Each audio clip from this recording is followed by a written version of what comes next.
Our journey from monkey to monk is soon bound to end as the gods are no longer taking the BS of humans.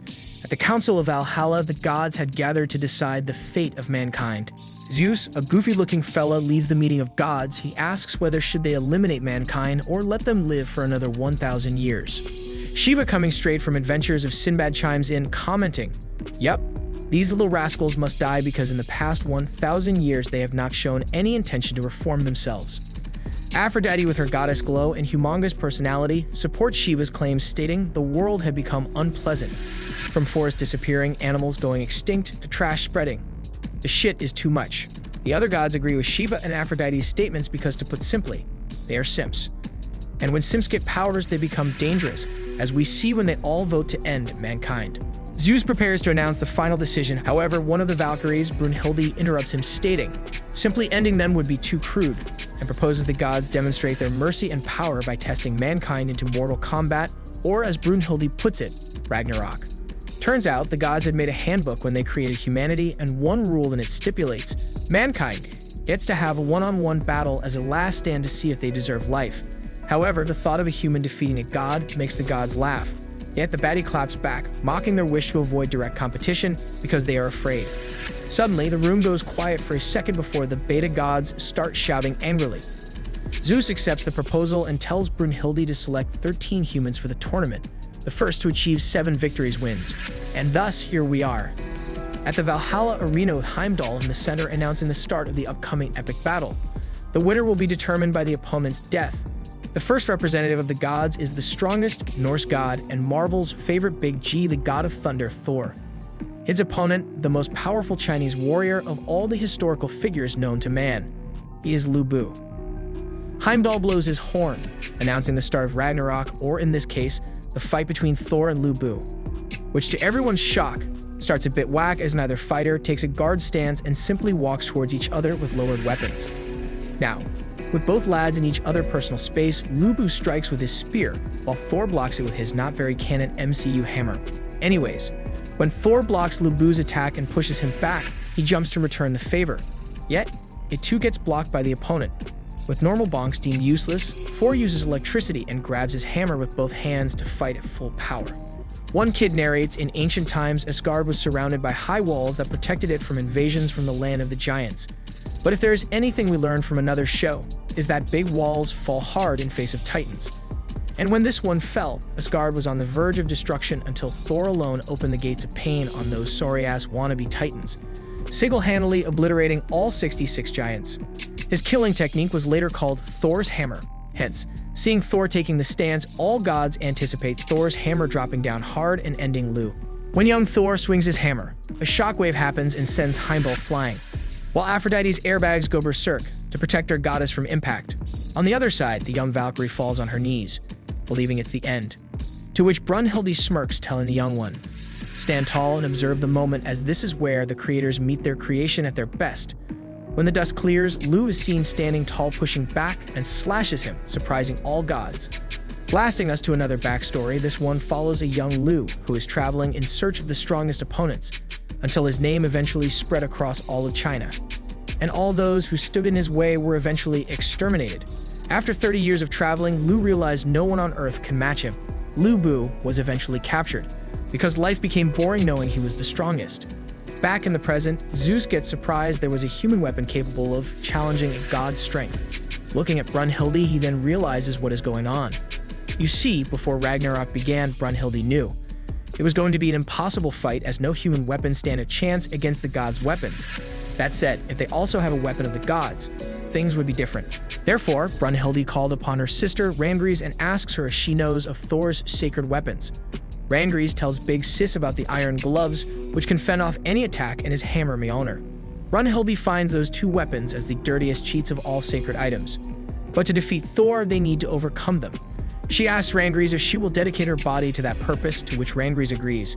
Lubu's halberd starts to glow, making the gods realize it's a Valkyrie.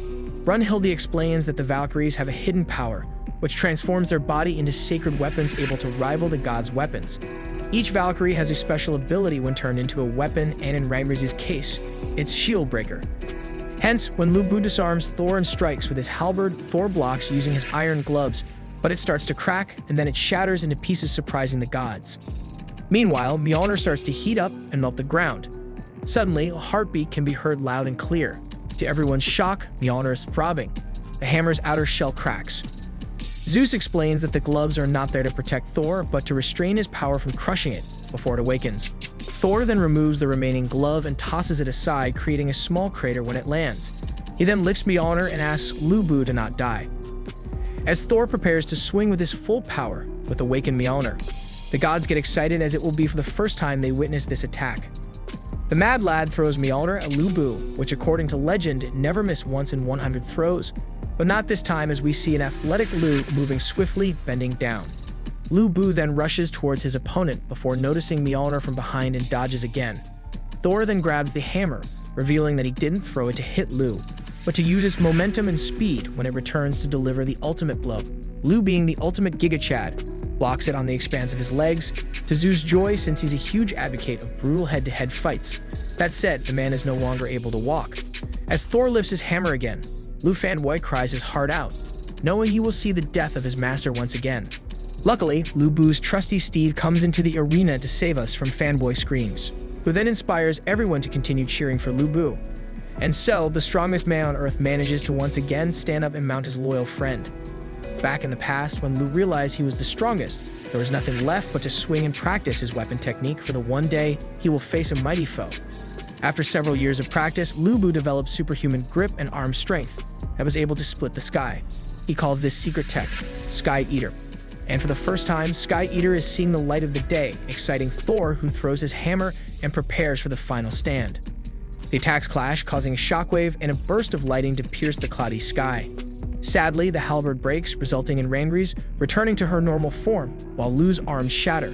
Knowing he used everything he had, the Giga Chad feels joy and charges one last time at Thor, who beheads him with one last swing. After the spectacular fight ends, Heimdall announces Thor as the winner of the first battle in Ragnarok, and the gods start celebrating their first win. Looking depressed, Thor heads towards the exit of the arena, but gets stopped by Lu's army led by Chen, who states that it's meaningless to continue living without their lord and wishes to join him, and so they charge head-on with no fear at Thor. The young Valkyrie wonders what will happen to Lubu and Rangry's. Brunhilde explains this is a battle of souls, and once their souls crumble, they cannot recover, reincarnate, or be saved in any way. They cease to exist and become dust. However, as Mommy Hildy puts it, we must move on and fight, as we can't slay a god with tears. They then return to their room to select the next fighter. After the arena has been restored, Heimdall appears to announce the fighters for the second round. Animals come out and surround the arena as he introduces the first man created after God's image and charged with the original sin. He is a man amongst men, the father of all mankind, Adam. Heimdall proceeds with the introduction of the strongest Indian god, Shiva. However, no one comes out of the corridor. He then receives a message. There is a change in the fighter's order. 3D Hermes appears playing on the violin a symphony to introduce the leader of the gods, a god amongst gods, Zeus. The Valkyries are shocked, while the humans wonder if the old man can fight. As Zeus continues to dance, his muscle starts to enlarge, becoming like the typical buff Greek god he is. With the second round about to start, Ares takes a seat next to his brother Hermes. Zeus asks Adam if he won't get a godly weapon since without it, the fight will end in an instant. Adam points to the sky and states that the Valkyrie is already here. Riding on a Pegasus, Reginleif makes her entrance. Reg jumps down and tells Adam to give her his hand, adding that their hearts must be on the same wavelength for her to become part of him. When they touch tips, she turns into a brass knuckle. Zeus comments that Adam has picked a nice weapon, to which Adam agrees and refers to Zeus as pal, and asks where is his weapon. Zeus replies, I will be fighting bare knuckles, as he wants to hear the boy's bones creak. And so, Zeus makes the first move, and in about 0.01 seconds he closes the distance between him and Adam, throwing a swift punch, but Adam dodges. Zeus keeps increasing his speed and uses a move called Meteor Jab, yet Adam keeps dodging with ease. The cycle continues with Zeus increasing his speed more, making the fight look like an average Dragon Ball showdown. The cycle, however, ends when he follows the jabs with a kick called Divine Axe, going for Adam's lower body, to which Adam jumps over it. While Zeus gets more excited, he finally faces a worthy opponent. He also states that just running away won't get Adam anywhere. The father of all men responds, I know, and then pulls the same first move old Z did, closing the distance in 0.001 seconds and causing a small wound on Zeus' cheek. Adam then keeps increasing his speed and copies Zeus' meteor jab, followed by the divine axe, but unlike Zeus, his combo lands. The young Valk gets surprised that Adam could copy a god's techniques. Mommy Hildy replies, Adam was created in God's image. Therefore, he can copy all the techniques he sees with his ability Divine Reflection. Impressed, Zeus compliments Adam's abilities before starting his next special attack. Using unique footwork at high speed, Zeus lunges with a flying kick at the first man model, to which Adam once again dodges with finesse and uses his copying abilities to goofily warm up his legs, kicking Zeus back to a wall. Adam states he doesn't want to do this, but it's a competition and apologizes to the Grandpa Zeus. Hearing this, Zeus gets even more buffed and prepares a new attack, one that Adam can't copy. He learned this move in the Battle of Gods when a younger Zeus defeated his opponents without getting hit. Now that Zeus had learned his father's technique after defeating him, he named it the Fist That Surpassed Time, which is, as you guessed it, a blow that defies all laws of time. Thus, when he starts charging it, time seemingly stops for everyone except him. It seems to be the ultimate move that will win it all, or so Zeus thought when he ran at the naked boy. To find out that not only he dodged the hit, but also copied it, causing Zeus to fall to the ground, surprising the crowd that didn't know what happened. Ares realizes that even if he trained for 1,000 years, he could not defeat Adam. Brunhilde comments Adam's strength comes from his hatred for the gods. In the distant past, Adam lived with the animals in the Garden of Eden. However, as the known story goes, Eve was trialed for eating the forbidden fruit. The mother of all denied the accusations, but the serpent doubled down, saying, I saw her with my own eyes, sinking her fangs in it. However, in reality, the serpent tried to take Eve for himself, but she remained faithful to Adam and escaped him. So he bit the forbidden fruit and blamed Eve for it. Thus, the heavenly court sentenced Eve to banishment from paradise. After hearing about it, Adam entered the court with 2 baskets of apples, then proceeded to take a bite from each one and spit them, shocking everyone in court. He later approached Eve and told her that if she leaves, he will leave with her in the most Chad way possible. It was so sweet. The serpent couldn't handle it, so it transformed into monster form and attacked. But Adam pulled the classic copy no jutsu, slicing him instead before descending with his beloved down to earth. Back in the present time, mankind celebrates believing they scored their first win. However, as Heimdall is about to announce Adam as the winner, Zeus stops him, twists his head back to normal, and states he underestimated Adam, then asks the man to tell him the real reason he came to fight, since he doesn't feel the fire of hatred in his eyes. Adam states it's not hatred or revenge, but the desire to protect his children. Consequently, mankind felt his love and all came together praying for their father to win. Zeus admits that Adam is indeed powerful, yet he also admits that it was foolish to think he could win with just that. The godfather of the cosmos starts crushing his own body, remarking that he didn't want to do it, as it's brutal for him, but there is no other way. When he finishes, Adam realizes the threat is real and instantly holds his guard up. Everyone starts to tremble due to their instinct for danger kicking in. Finally, the smoke clears, revealing Zeus' final form, a thin, old, creepy man that skips leg day. In this form, Zeus can stay for about 12 to 13 minutes, but due to the damage he took, Hermes believes he only can maintain it for about 5 minutes. Zeus collects his energy by compressing his muscles and releasing it in his fist with every ounce of speed. However, when the old-timer uses God's true right, Adam copies it and hits him with it. But this time, Zeus continues to throw punches undeterred, while Adam continues to copy and hit back. Suddenly, Adam starts to bleed. Brunhilde realizes he is overheating from copying the endless amount of Zeus's punches. Loki has figured it out as well and knows Adam is reaching his limit, yet hope is not all lost for mankind as he states that Zeus' body is also reaching its limit and is overheating as well. As their fight continues pushing our boy to the edge, a drop of blood from Zeus falls on his eye, breaking his vision, as well as causing him to bleed from his nose, eyes, and ear. This little push is what old Z needed to land his first hit. After becoming blind, Adam takes a defensive stance to fend off the barrage of jabs the old man is throwing at him. Seeing what is happening, mankind starts to ask Adam to just give up or for the fight to be stopped. Adam hears a baby cry and states that as the All-Father, he will protect him from scary things. Therefore, he takes another hit from Zeus to the face on purpose, so he can grab him by the head and start blasting away, blow after blow after blow. This fight turned into a dogfight, where the one who can withstand most punishment will win. Eventually, Adam punches Zeus to his knees, shocking everyone, as Zeus states it's over and mankind starts to celebrate. However, they soon notice that although Adam is standing up smiling, he is dead. Zeus states that before he crumbled to the ground, Adam had already died but had never surrendered, throwing punches from beyond the grave. Zeus congratulates Adam and states that if it was a contest of endurance, he would have won. Then the people's champ, along with his bound Valkyrie, turns into dust, and Heimdall announces Zeus as the winner. But this time, instead of despair, all humanity stood tall as their father left behind a great inheritance, the power to rebel against the gods and the unprecedented confidence to do so. The girls receive a message informing them the next fighter for the gods is Poseidon. Being the older brother of Zeus, the group's morale drops to zero, until an elderly Kojiro Sasaki appears and states he will go. Still, the girls wonder if he is really Kojiro, as he is quite old, and the souls summoned to Ragnarok take their strongest form, regardless of their age at death. However, when Brunhilde gets up, she accidentally pushes a milk jar off the table. Using his blade, Kojiro captures all the spilled milk and drinks it. Brunhilde realizes he is the real deal.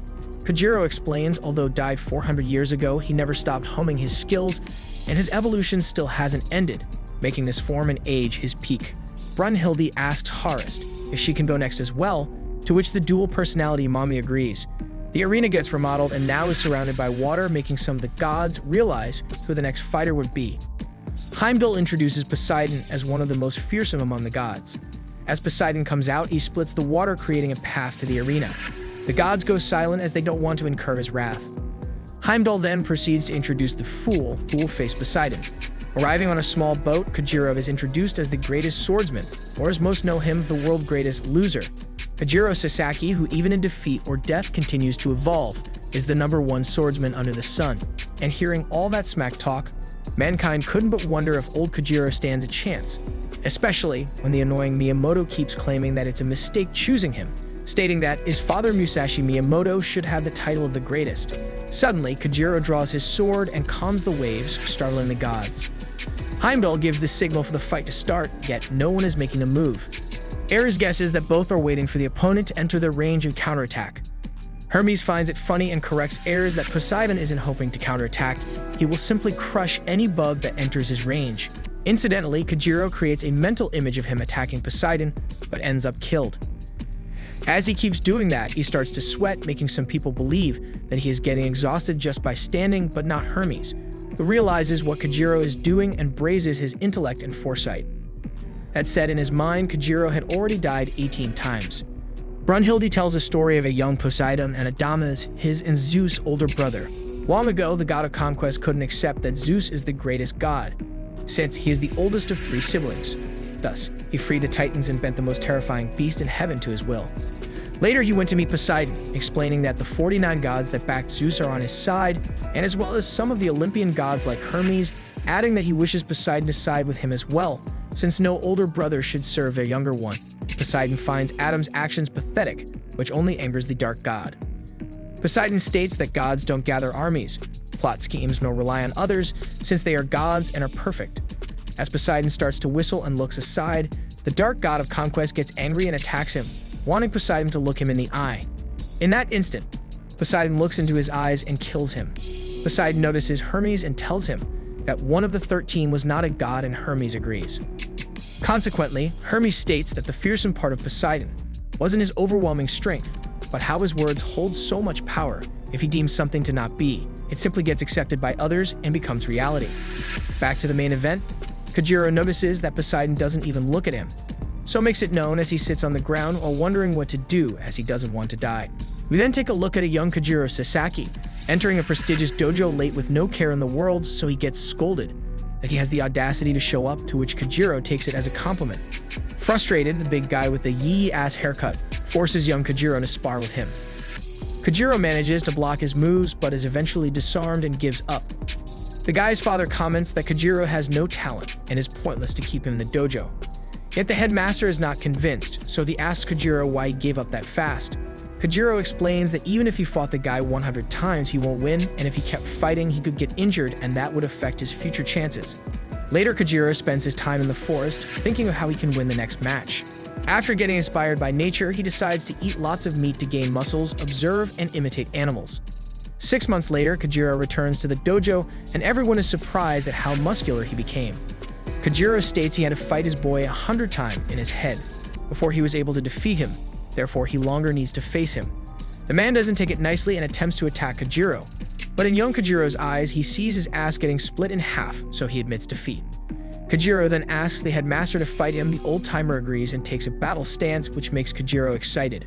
Several years passed and Kojiro never returned to the dojo. Sadly, the headmaster had lost his vision, which hinders their rematch. However, when the old G steps into Kojiro's house, he instantly realizes how hard he was training from the marks and scratches. Facing Poseidon, Kojiro doesn't want to die but believes he can't simply surrender like in old times. Kojiro decides to make the first move with a technique he created. He jumps and swings the blade from his back. Poseidon dodges and starts his attack. However, Kojiro attacks one more time and Poseidon dodges it again, yet not swiftly enough, as our boy manages to ruin the blonde boy's haircut, which prompts him to look Kojiro in the eye, making our boy pleased. Poseidon moves toward Kojiro, shocking everyone, since the Great One never attacks, but this time he did. Using a barrage of attacks, Kojiro dodges. You see, Kojiro had already made an image of Poseidon that he fought a gazillion times in his head. Suddenly, Poseidon starts to whistle and charges at Kojiro, who knows the attack but can't dodge, because it's much faster than he predicted. After landing the hit, Poseidon mocks him, stating that he thought he was able to read his opponent's movements. The crowd gets excited and calls Poseidon the god of gods. However, just a cold look from Poseidon makes them all quiet. Kojiro questions why he won't accept the cheers from his friends. So Poseidon states that gods don't gather armies, plot schemes, or rely on each other because they are perfect. Hearing what the gods are, Kojiro comments, "It must be depressing." Not liking what he heard, Poseidon jumps in the air and unleashes a storm of attacks, but our boy manages to predict and avoid all attacks.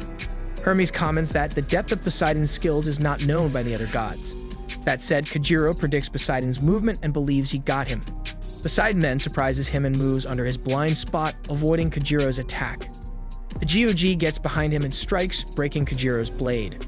Witnessing that, everyone had thought the fight was over as the human lost his sacred weapon. Kojiro explains he wants to surrender, but not this time. When Kojiro looks at Musashi's reflection on his broken blade, he recalls their fight and how he wanted to surrender. But as he was having so much fun, he couldn't stop, so they fought to the death. The honorable duel ended with Musashi striking young joyful Kojiro with his duel style, sending him to the afterlife. Back in modern times, Kojiro asks Poseidon if he ever practices his swing or if he ever wept tears of gratitude to a foe who made him stronger. Picking up his broken blade, Kojiro states, it's the combined passion of his past opponents that keeps him going stronger. To everyone's shock, his broken blade starts glowing. Due to Hara's dual personality, the broken sword reforged to become two. One with a short blade, while the other is longer. Kojiro and Poseidon's fight continues, as Kojiro again predicting Poseidon's attacks. Musashi tells to the kid that even after death, Kojiro kept dueling him 1,000 times, resulting in his muscles remembering the moves and techniques down to a tooth, making them his own rather than imitating them. He also adds, Kojiro now has far surpassed him. As our Wonder Boy cuts Poseidon all over the place, mankind cheer even harder for their god slayer. However, everybody is a gangsta until Poseidon whistles and combs his hair with his blood. He tells Kojiro he is arrogant to believe that he can read his moves. Then, in an instant, Poseidon attacks and hits Kojiro. Even though Kojiro can see them coming, he is not able to avoid them. Poseidon then attacks so fast, the movement creates a visual dome around Kojiro. Kojiro manages to block most of the attacks but feels as if he is drowning like a rock under Poseidon's pressure. While sinking, he feels the support of his former opponents and swordsmen, who know that Kojiro has yet to show his true skills, reminding him how his win always comes after a defeat. Poseidon increases his attacks, but Kojiro not only reads the lightning fast attacks, but also closes the distance to Poseidon and cuts the boy's right arm holding the trident. Poseidon grabs the broken trident and attempts to strike Kojiro. However, having achieved the ultimate state of enlightenment, Kojiro is fast to cut the left arm. Yet Poseidon doesn't give up and grabs the trident with his teeth. A last desperate attempt, which the best swordsman in the world ends by using Musashi's move, Kojiro Cross, slicing Poseidon in 4, achieving the first win for humanity. Shocked, Heimdall announces Kojiro as the winner of the third round. With Poseidon reduced to dust, the gods cannot believe a human had killed a god and sit silently in shock. Brunhilde is happy, believing this will wake up the gods and make them see the potential of mankind. A path opens for Kojiro to leave the arena, but feeling exhausted, he starts to fall. Chris turns to her normal form and captures Kojiro. It seems she has returned to normal. In Zeus' room, Shiva and Loki are angry at what happened. Loki wonders why Zeus is so calm considering his older brother died. Zeus states the human was simply stronger. He admits that mankind is indeed strong and that Brunhilde truly intends to defeat the gods, thus they need to take this seriously. Shiva decides to go next, but like the last time, Zeus interrupts him, stating that the Greek god died, so another Greek god must take revenge. Seeing Zeus, Ares, and Hermes steam with anger, Shiva and Loki has no other option but to concede. Heimdall announces the result is 2-1 for the gods, and the next round is about to begin. The arena gets remodeled and turned into 19th century London per Mankind's fighter request. Heimdall introduces Mankind's fighter, the one who threw London into fear, the evilest of evil and Mankind's most celebrated murderer, Jack the Ripper. The crowd is shocked and can't believe the murderer, Jack the Ripper, is the next fighter.